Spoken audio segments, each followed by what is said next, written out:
Foreplay और उसमें औरतों की महत्व को समझकर और ये जानने के बाद कि फोरप्ले जैसी चीजें औरतों से आनंद के लिए ही हैं, विजय और केदार के मन में ये सवाल आया कि अगर औरतों को इतनी महत्व दी जा रही है कि उनके आनंद और उनके सुख के बारे में लिखा जा रहा है, तो उस समय में औरतों की स्थिति कैसी रही होगी? क्या सेक्स और रिलेशन में उनकी इंपॉर्टेंस भी पुरुषों जितनी ही रही होगी या उनसे अलग? अगर अभी के समय के हिसाब से सोचें तो आज के समय में स्त्रियों की दशा पुरुषों के मुकाबले बहुत अच्छी नहीं है। और स्त्रियों की महत्व को बाकी दूसरी चीजों में देखें तो यही समझ में आता है कि शारीरिक संबंध के मामले में भी स्त्रियों के विचार को कोई महत्व नहीं दिया जाता होगा। तो अगर अभी के समय की स्त्री जो पढ़ी लिखी है, जो आत्मनिर्भर है, तब उनकी ये दशा है, तो प्राचीन समय में उनकी दशा के बारे में तो सोचा समझा ही जा सकता है कि कितनी खराब रही होगी। बाकी मामलों में स्त्रियों की दशा और शारीरिक संबंध के मामले में उनकी दशा की दोनों अलग अलग चीज है। और किताब में अगर स्त्रियों के पक्ष को रखकर लिखा गया है तो सही बात है कि स्त्रियों के बारे में भी सोचा जाता होगा और उनके आनंद की भी परवाह की जाती होगी। लेकिन ये हम दोनों आपस में बात करके नहीं समझ सकते। और आगे देखते हैं, क्योंकि गुरुजी ने कहा था कामसूत्र के दूसरे अध्याय में स्त्रियों के बारे में बातें लिखी गई हैं। उसके आधार पर इसमें क्या है देखते हैं। केदार एक एक करके पन्ने पलटने लगा और अपनी जानकारी की चीजों को ढूंढने लगा। कुछ पन्ने पलटने के बाद उसकी नजर एक जगह पर जाकर थम गई और उसने विजय को दिखाते हुए कहा, ये देखो, यहाँ पर लिखा हुआ है प्राचीन समय में स्त्रियों की महत्व, उनकी स्थिति।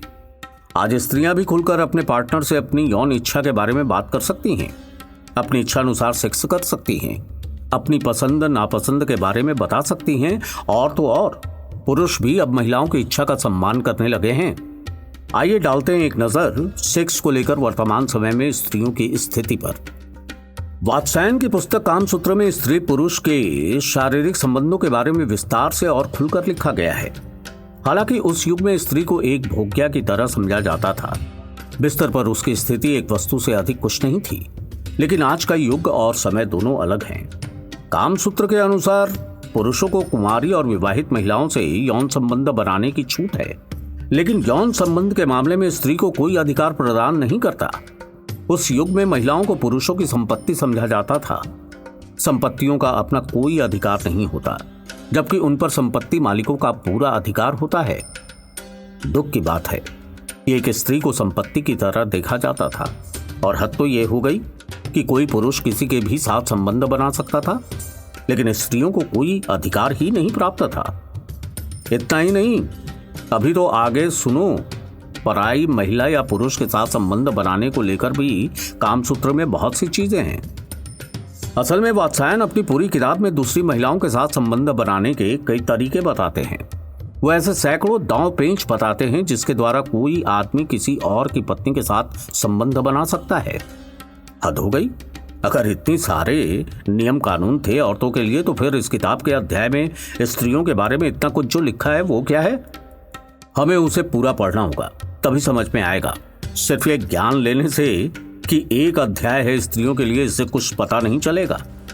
केदार ने स्त्रियों विशेष उस अध्याय को ढूंढा और पढ़ने लगा। यह अध्याय स्त्री पुरुष के सहायकों के कर्तव्यों के बारे में बताता है और नायिकाओं को उनके काम के हिसाब से बांटता है। आचार्य के अनुसार नायिकाएं 3 प्रकार की होती हैं: कन्या, पुनर्विवाहिता और वैश्या। इन 3 प्रकारों में अनेक उप प्रकार हैं।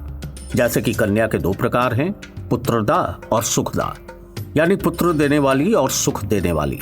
आचार्य वात्स्यायन का मत है कि बच्चे पैदा करने के उद्देश्य से सेक्स सिर्फ अपनी ही जाति या धर्म वर्ण की लड़की के साथ किया जाना चाहिए, क्योंकि उसी से उत्तम संतान की प्राप्ति होती है। जबकि अगर बात सिर्फ यौन सुख प्राप्त करने की हो तो उसके लिए इस तरह की कोई नियम कानून नहीं है।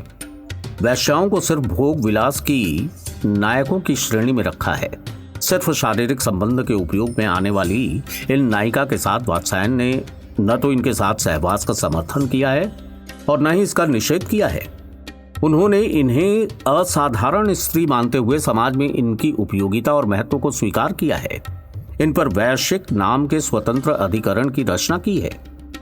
गुणों के आधार पर नायिका भेद के इस क्रम को आगे बढ़ाते हुए कामसूत्र स्वीकिया, परकिया और सामान्य नायिकाओं को उनकी प्रवृत्ति और विशेषता के अनुसार अलग अलग वर्गों में बांटता है। अंत में हम पाते हैं कि नायिकाओं के कुल 384 भेद होते हैं। आचार्य इस अध्याय में विस्तार से बताते हैं कि किन परिस्थितियों में किस प्रकार की नायिका के साथ शारीरिक संबंध बनाना धर्म विरुद्ध नहीं माना जाता। लेकिन इसके साथ ही पुरुषों के भी प्रकार बताए गए हैं। स्त्रियां किस तरह से पौधों के साथ किस परिस्थिति में शारीरिक संबंध बना सकती हैं, जो गलत नहीं माना जा सकता है।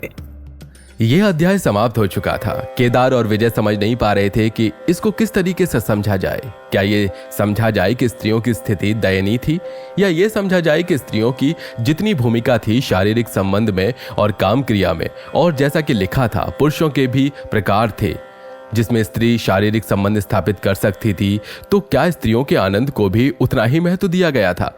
क्योंकि कामसूत्र तो स्त्री और पुरुष दोनों के शारीरिक सुख और आनंद को ध्यान में रखकर लिखा गया था।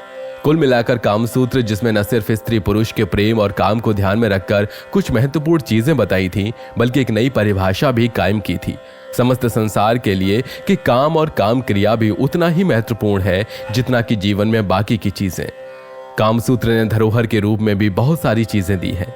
कामसूत्र का धरोहर और उससे संबंधित चीजें कैसी हो सकती हैं, जानने के लिए सुनते रहिए कामसूत्र।